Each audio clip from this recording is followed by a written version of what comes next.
Too much of anything can be a bad thing. Social media has ingrained itself into our society and has had a massive impact on how we interact with each other. It can be a great way to connect with others, but it can also influence our mental health in many ways. It can result in you feeling disconnected from others, have feelings of FOMO or the fear of missing out, and other impacts on your mental health, including anxiety and depression. How does your social media usage affect your mental health?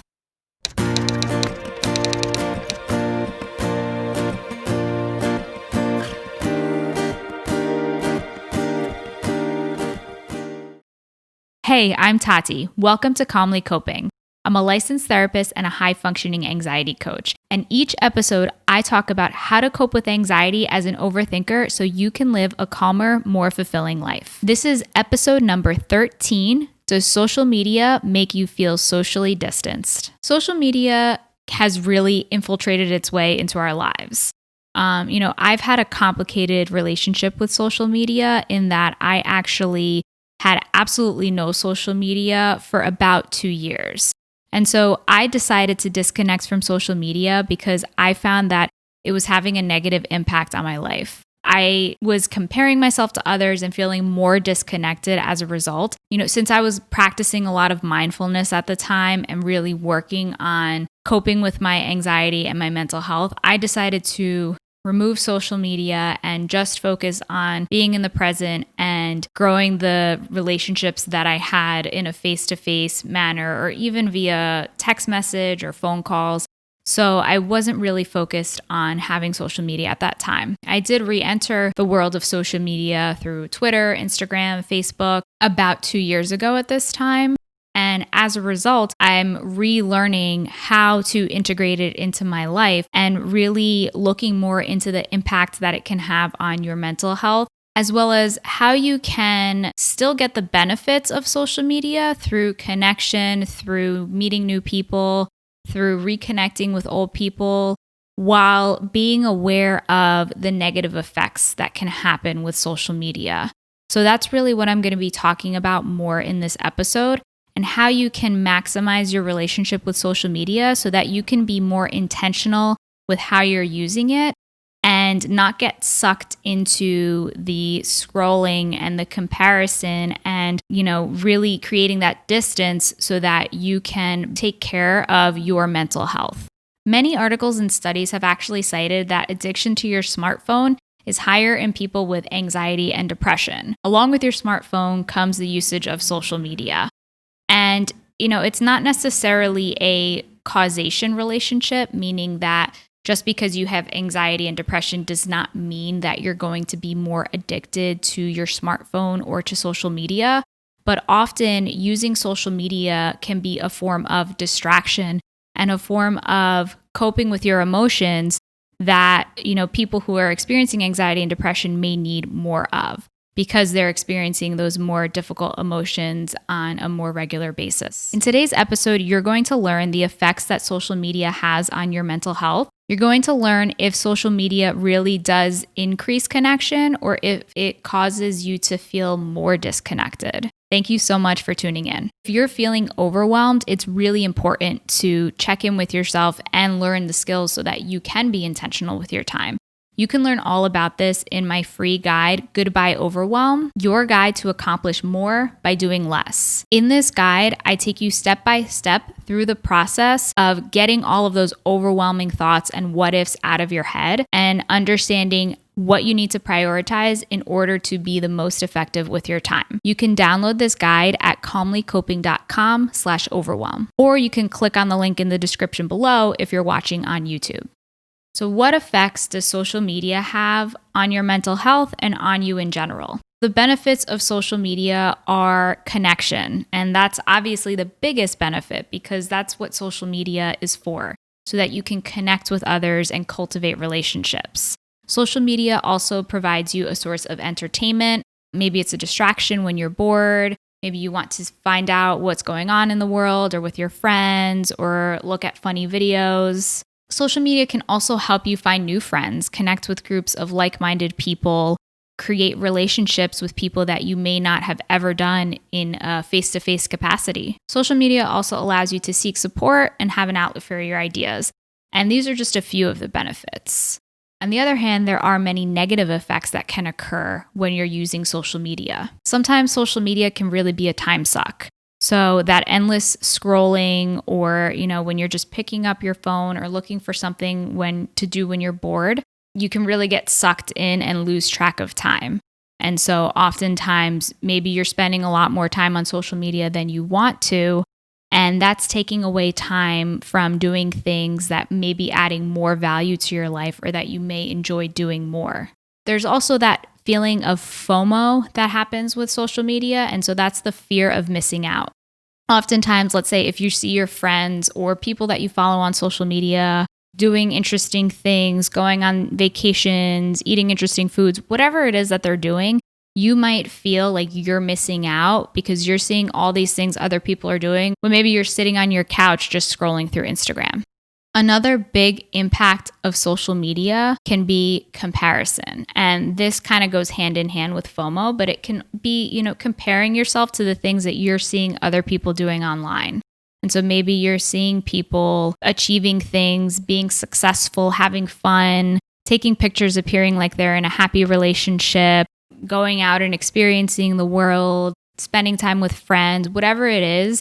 And you're comparing yourself to those highlights in their life and thinking, I'm not doing enough with my life, or, I should be doing more. Or maybe you're wondering, how come I'm not as happy as they are? Or how come I don't have the success that they do?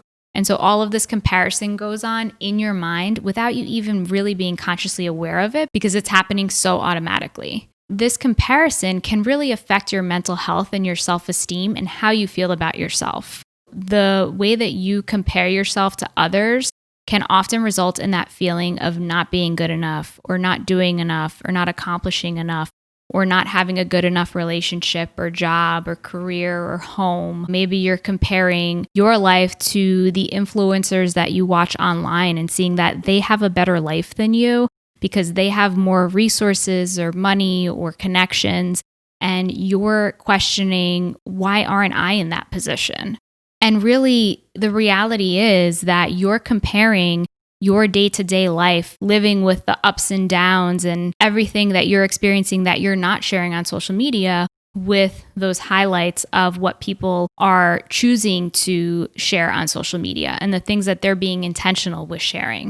And I know that for the most part, we all know this, but it's really hard to necessarily put it into context because, as I've mentioned in the past, the human brain likes to take shortcuts. And so instead of thinking about the big picture and thinking, this person experiences the ups and downs of life and I'm only seeing what they're choosing to share, that automatic thing that's occurring when you're seeing that picture posted on Instagram or that post on Facebook of their happy family and life and whatever else it is that shortcut that you're taking to just automatically think they're having so much fun, they're so happy, how come I don't have that? It requires more thought and more looking at the bigger picture and the context of the situation in order to really put things into perspective, which is why that's not happening all the time when you're just mindlessly scrolling through social media, because you're not consciously thinking about all of these things and you're just using that shortcut and quick and automatic way of processing what you're seeing in front of you. Another consequence of social media can be addiction.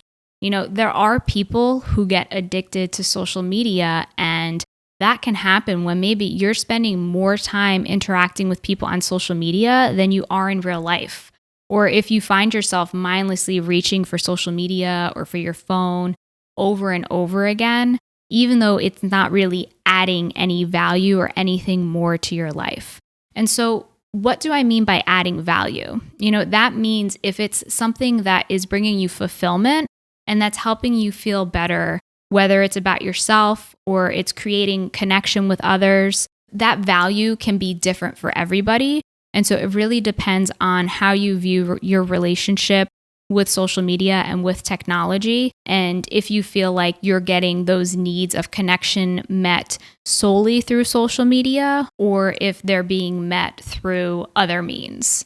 One concept that I think is important to understand is the difference between passive and active use on social media. So a lot of times people might passively scroll through and not necessarily interact and engage in social media. And maybe you're not posting your own things. And so obviously, it's always your choice what you choose to post and what you choose to put out there, because you want to keep privacy in mind. At the same time, when you're just passively scrolling through, you're not getting that benefit of interaction and connection with others. Whereas if you're actively using social media, maybe you're commenting and engaging and having private conversations with people, that's going to give you more of that human connection that we really desire and need. And so it can help to look at the difference between that passive and active usage. Are you using social media to connect with others and to cultivate relationships and to create those feelings of vulnerability and trust with others that really strengthens your connection that you feel with other humans? Or are you just passively looking and scrolling and comparing yourself to others and experiencing, just a vacuum of you're seeing everything that other people are putting out there, but you're not getting the benefits of that connection that is really essential for humanity and for you to feel as though you're creating relationships and trust with others. So another issue that I just lightly touched on that can affect you in regards to social media are people who maybe you feel like they're oversharing, and that is also connected to privacy. I think it's important to be aware that just because you don't post something on social media doesn't mean it didn't happen. And even if you recognize that when you're out in the world and you're thinking, how can I take a photo of this, or how can I take a video of this, or how can I catalog this to share later on social media? Now, that's not a bad thing, but when you're living most of your life thinking, how can I share this with others? How can I take a nice picture so that I can share it on Instagram or Facebook? Then, that begs the question, are you truly living to experience that moment? Or are you living for the future when you can document this so that you can share it with others and then get that reaction and get that attention from it? Another thing that has become more rampant on social media are, and especially this is on Facebook, in my opinion, I think on Twitter as well, news, politics, and misinformation. In general, any discussions about politics are very divisive, and this can really create conflict and tension in relationships, even in family relationships and friendships. And so, when you're constantly seeing maybe it's political things on social media, or maybe it's divisive things that are making you feel angry or anxious, that can really have an impact on your mental health because you're being exposed to all this information. You may not even automatically realize what it's doing to you, but when you're seeing unrest in the world, and right now a lot is going on in the world that is having a negative impact on people without social media adding to it. And it's not to say that you need to be blind to everything that's going on. It's just to realize that, overexposing yourself to that type of information can make you feel worse, especially if it includes misinformation, because a lot of the stuff on social media, it may not be accurate, or you may not know what source is this coming from. And so I think it's important to be skeptical with the things that you see on social media, as well as aware of how looking at this news impacts your mood and how it makes you feel. Another negative effect of social media is feeling disconnected because you're interacting through a screen. Now, this is from anecdotal evidence and from my personal experience, but I feel like a lot of the time the interactions on social media can be really superficial and surface level. And so maybe you're not necessarily getting deeper into creating a relationship and having a deep conversation with somebody, but it's really just, oh, that looks cool. I like your photo. Or, what are you up to? How are things going? Maybe it's sharing photos, whatever it is. And that can totally be a great way of cultivating a relationship. But oftentimes it's not always enough. That surface level interaction isn't going to fulfill those needs of connection that you might need when it comes to needing emotional support, maybe feeling like you want to vent or get support from somebody else. or just creating a trusting, close relationship. I'm not saying that it's impossible via social media, but I think just the way that social media is designed is that it tends to create more accessibility for those quick comments or interactions and not necessarily those deep conversations that you may have face to face or via a phone call or a video chat.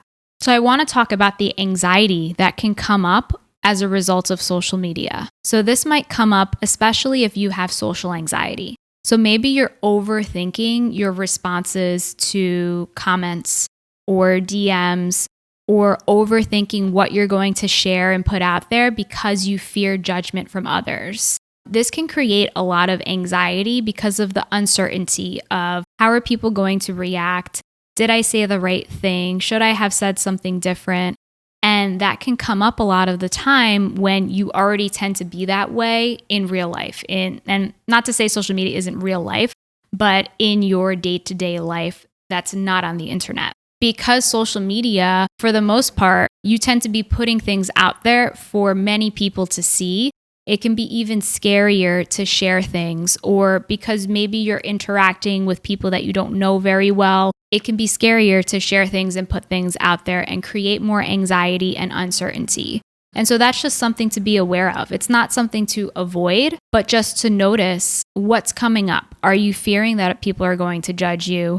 Are you fearing that they're going to react in a certain way or think poorly of you? And then asking yourself, if this did happen, would I be able to cope with it? Is it really going to be as bad as I think it's going to be? And oftentimes with anxiety, it's not as bad as you think it's going to be. And it's really just something that you're making worse in your mind because the fear that you have makes you want to avoid it. So now that I've talked about a few of the effects that social media can have on your mental health, I want to break it down into two forms in order to make it easier to comprehend. And so this is my opinion of how social media really impacts us and can be utilized. So the first form is through connection, and the second is through distraction. So I talked a lot about connection and how that's so important as human beings. Because we're social creatures. We really thrive on connecting with other people and creating those relationships of trust, vulnerability, and caring. Typically, social isolation leads to increased depression, anxiety, and less satisfaction with life. Psychologist Melissa G. Hunt at the University of Pennsylvania did a study involving social media usage. This study was conducted with young adults ages 18 to 22. The results showed a causal link between time spent on social media and decreased well-being. So to quote Melissa Hunt, she said, "It's a little ironic that reducing your use of social media actually makes you feel less lonely." Quote, "Some of the existing literature on social media suggests there's an enormous amount of social comparison that happens. When you look at other people's lives, particularly on Instagram, it's easy to conclude that everyone else's life is cooler or better than yours," unquote. And so this really confirms the fact that a lot of people are comparing themselves via social media, even if it's unconscious, and it's having a negative impact on your well-being. So the second way that social media can be used, other than connection, is distraction. Humans often engage in distraction or avoidance. Especially in our modern lives, we're so used to distraction from multiple sources. Televisions, car radios, access to news and information via your phone. So that distraction is constantly available to us in different ways. As a result, we've become uncomfortable with boredom. We've become uncomfortable when we don't have a certain distraction. And in general, it's human nature to want to find a distraction from discomfort. So this can include distraction from boredom. It can also include distraction from uncomfortable emotions. So maybe you find yourself checking Instagram when you feel more anxious, when you feel bored, or when you feel sad. And oftentimes this can actually even come up in behavior. I've heard about people who post different photos on Instagram, for example, bikini pictures, because they get more engagement and interaction and positive feedback from those types of photos. And so that helps to take them out of a bad mood.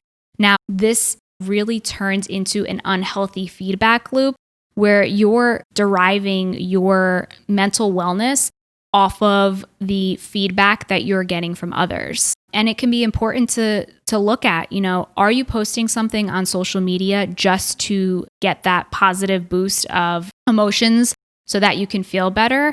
Or are you posting something because you genuinely want to share it with others? And again, this isn't to point out and say that anybody posting certain pictures or doing certain things is right or wrong. It's really more for you to reflect on what is your intention behind this and how is this affecting your mental health? Looking at social media, looking at your phone has become a way of passing time and escaping boredom.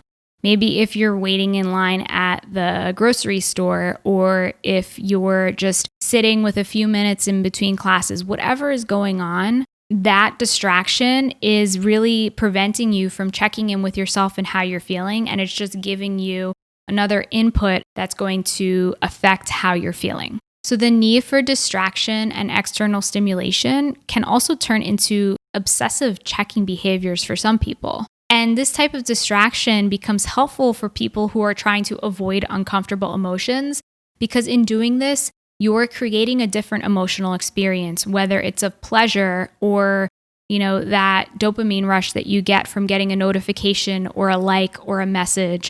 And so instead of experiencing your uncomfortable emotions, which is necessary in order to move through them, you're distracting yourself and creating an alternate experience that's going to help you feel better in the short term, but you're not really processing those emotions that are going to benefit you in the long term. So it appears as though social media is here to stay as it becomes more integrated into our daily lives, especially after the pandemic. So instead of viewing social media as evil, it's important to view it as a tool that can be used for the positive benefits of connection and entertainment, and also to be well informed about the potential downsides so that you can be more intentional with how you use social media. To quote Melissa Hunt again, that I referenced earlier in this episode from the University of Pennsylvania, quote, "When you're not busy getting sucked into clickbait social media, you're actually spending more time on things that are more likely to make you feel better about your life. Because these tools are here to stay, it's incumbent on society to use them in a way that limits the damaging effects. In general, I would say put your phone down and be with the people in your life," unquote. To wrap up, today I talked about the effects social media has on your mental health and whether social media increases connection or makes you feel more disconnected. So your action tip is to pay attention to how you feel after using social media. Does it affect your mood? Do you feel more anxious, sad, irritable, frustrated, disappointed? Try to take the next few days to check in with your mood regarding how you feel before going on social media and checking, and after you go on, and see if you notice a difference. So if you're watching this on YouTube, please leave me a comment below and let me know how social media affects your mental health. And if you found this podcast episode informative, please screenshot yourself listening to it or watching it and share it to your Instagram stories, tagging me at TatianaGLPC. Please don't forget to subscribe if you're watching this on YouTube and hit the notification bell so that you get notified every time I post a new episode. I release new episodes every Wednesday. And please subscribe if you are listening to the podcast. Until next time, be calm.